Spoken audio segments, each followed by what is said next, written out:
Welcome to శ్రీమాల kitchen. ఈరోజు నేను వంకాయ టమాటా తయారు చేస్తున్నా.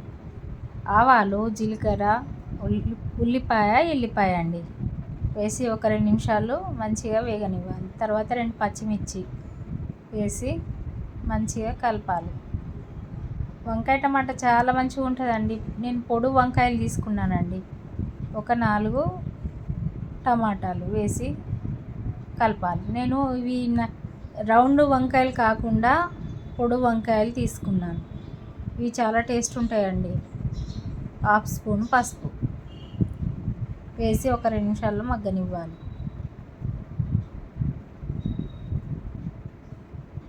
ఒక నిమిషం పాటు మూత పెట్టి ఉంచాలి. ఒక నిమిషం తర్వాత మనం కుక్కర్లో వేస్తున్నాం కాబట్టి ఎక్కువ ఉడకనవసరం లేదండి. వెంటనే అవుతుందండి. ఇది ఒక 10 నిమిషాల లోపల కర్రీ అయిపోతుంది. నేను పొడు వంకాయలు తీసుకొని ఇలా చిన్న ముక్కలుగా కట్ చేసిన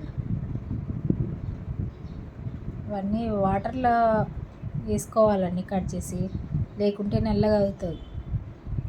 వేసి అంతా మిక్స్ చేయాలి. 1 స్పూను సాల్ట్ వేసిన, 1 స్పూను కారం వేసి మంచిగా కలపాలి.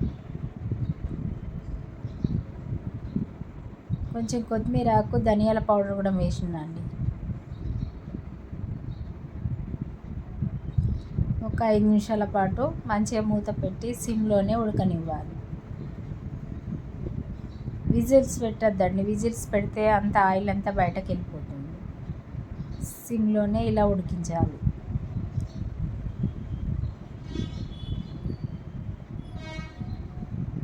అంతే, రెడీ అయిపోయింది వంకాయ టమాటా. చూడండి ఎంత మెత్తగా ఉడికిపోయిందో, సాఫ్ట్గా ఉడికిపోయింది.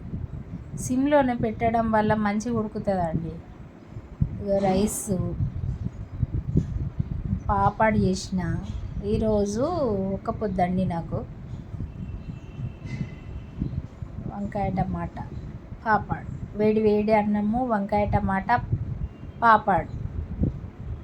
ఎలా వచ్చిందో నాకు కామెంట్ సెక్షన్లో కామెంట్ చేయండి. ప్లీజ్ లైక్ చేయండి, సబ్స్క్రైబ్ చేయండి, బెల్ ఐకాన్ నొక్కండి.